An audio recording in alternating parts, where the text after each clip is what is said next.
Well, I do hope that you saw Not Your Normal Sunday show today with Wayne Steiger. And if you didn't, it's right here on this channel. Go ahead and look it up.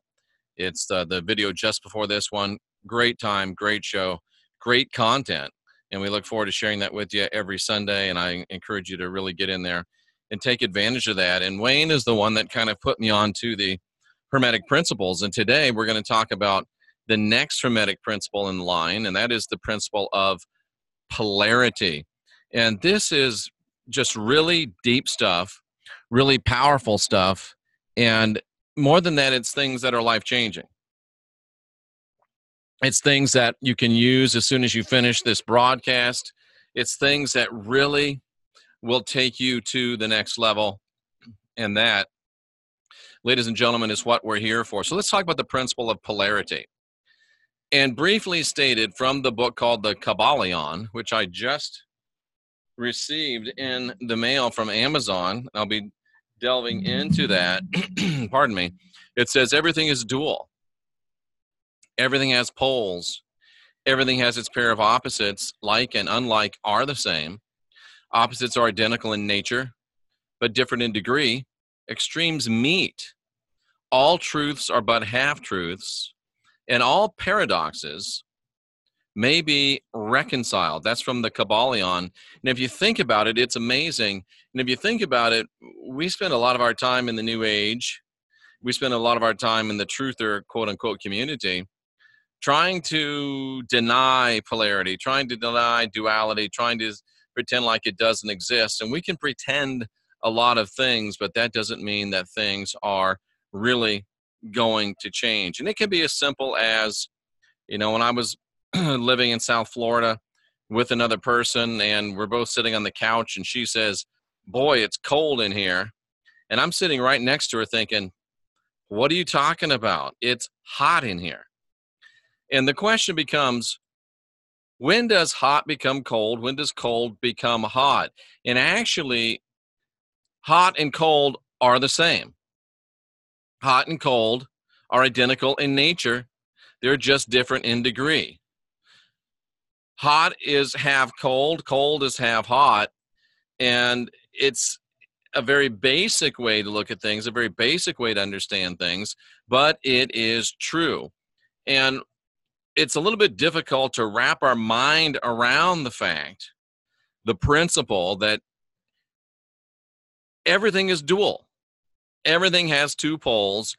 Everything has its pair of opposites.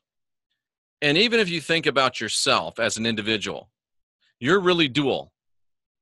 If you think about yourself as an individual, you do have two poles. You do have opposites. And there's a lot of paradoxes that have really perplexed many, many people. And we've tried to wrap our heads around the idea that thesis and antithesis are the same thing in nature. They're just different in degrees. So that, you talk about hot and cold, good and bad, black and white. Where does one turn into the other? It's impossible to determine that. Opposites really are the same. They differ only in degree. And any pair of opposites may be reconciled. All extremes can meet. Everything is and isn't at the same time. And all truths are but half-truths. And as Derek Bros, Global Witness, has explained many times, and as I've explained many times, that all truth is a half-truth, and every truth is half false. So when you read the Bible or any of the other epic literature, you've got to realize that what you're reading is half true, and what you're reading is half false. And the trick becomes identifying what half is true and what half is false. And there is objective truth, there is objective falsehood. And yet there's also another level. What half of it is true for you at this time, meaning what half of this truth is accessible to you right now, and what half of this truth is false to you or inaccessible to you on a personal level right here and right now. So what part of falsehood are you supposed to find truth in? What part of truth are you supposed to find falsehood in? And what truth can you find in falsehood? And what falsehood can you discern from truth?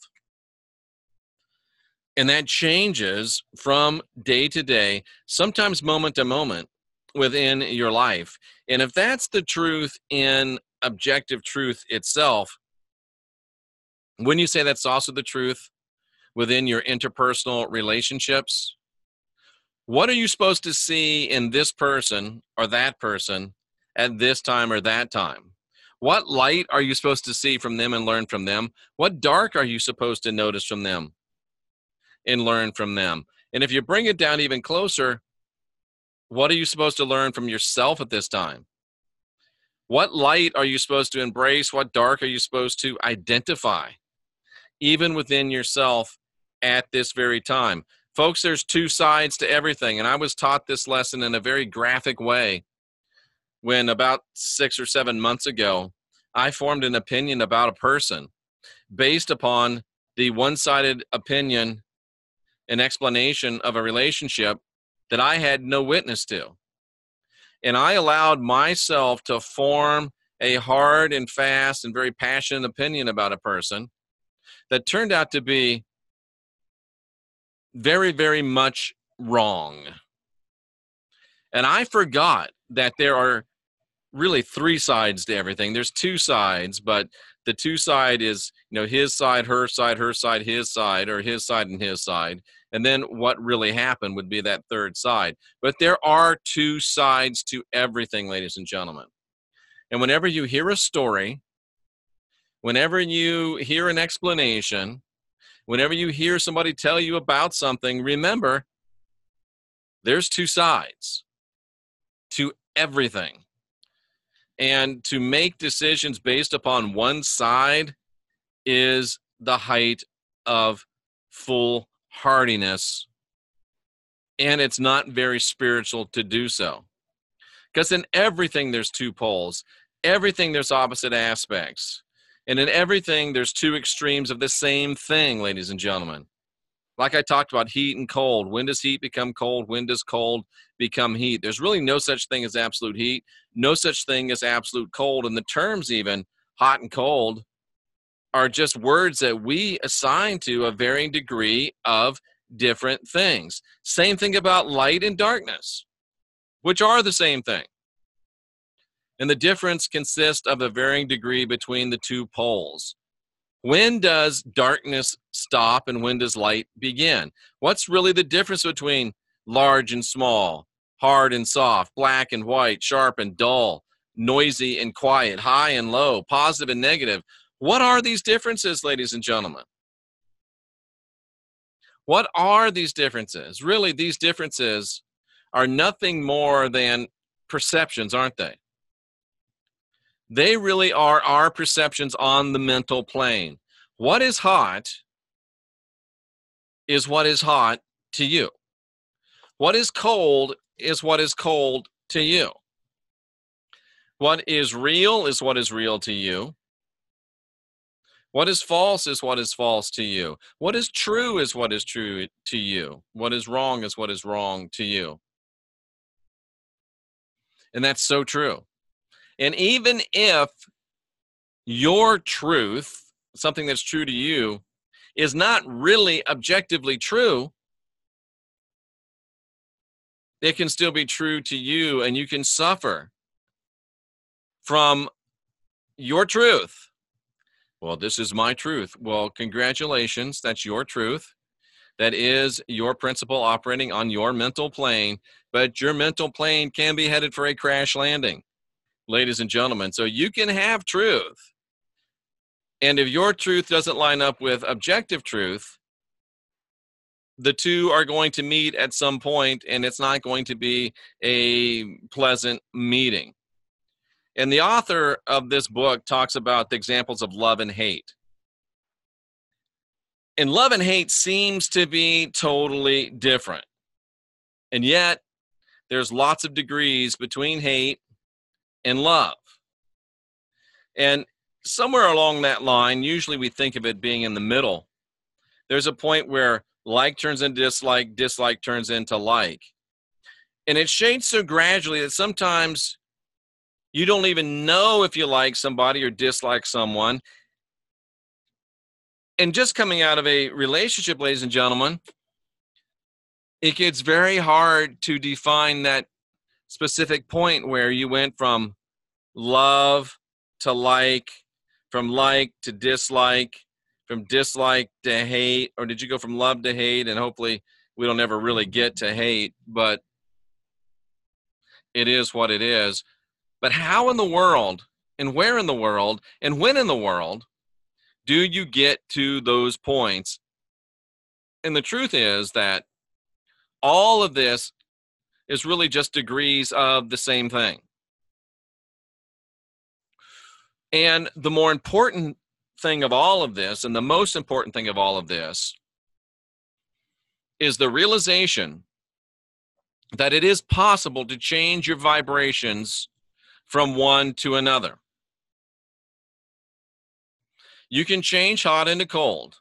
You can change dark into light.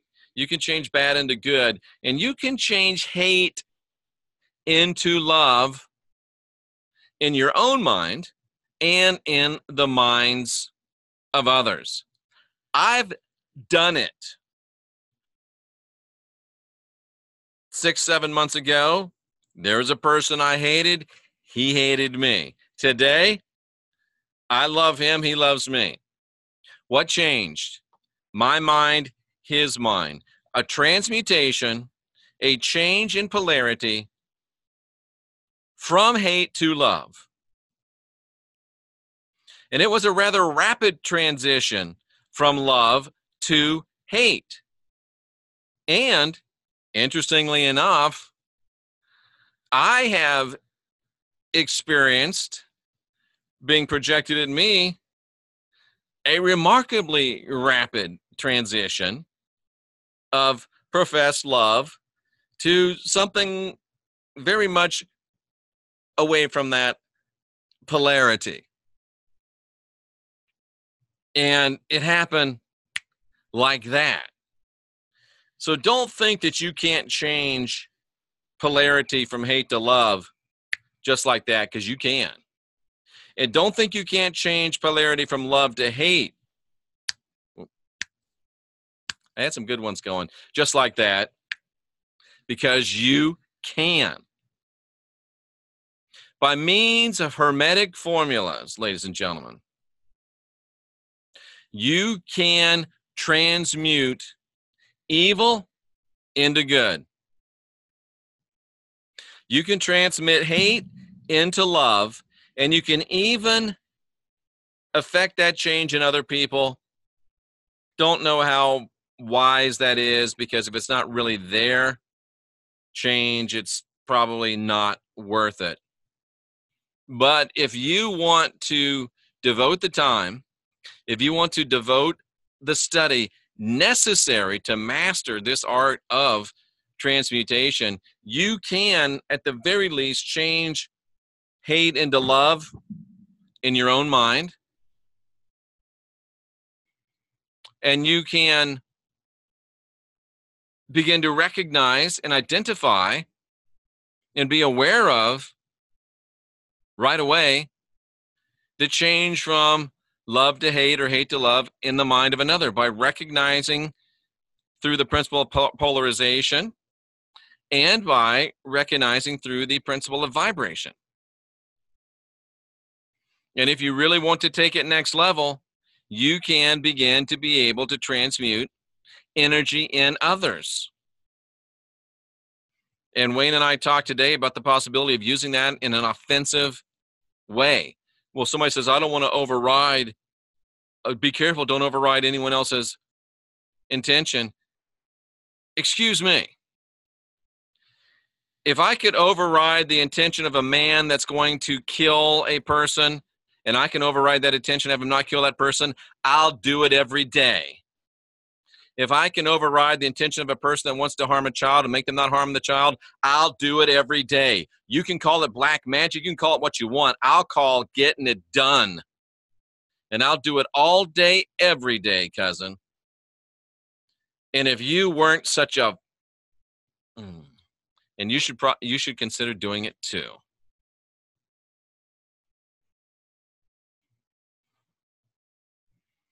It's very easy for a lot of you to transmute from love to hate. You can do that simply. It's very easy for a lot of you to transmute from like to hate. You can do that very easily. Why don't you grow up and learn how to do it the other way?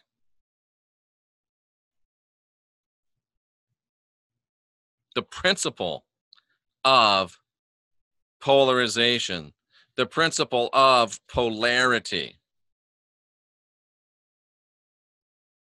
recognizing it, transmuting it in yourself, in others, and the possibility of using polarity as an offensive weapon and taking back this dimension.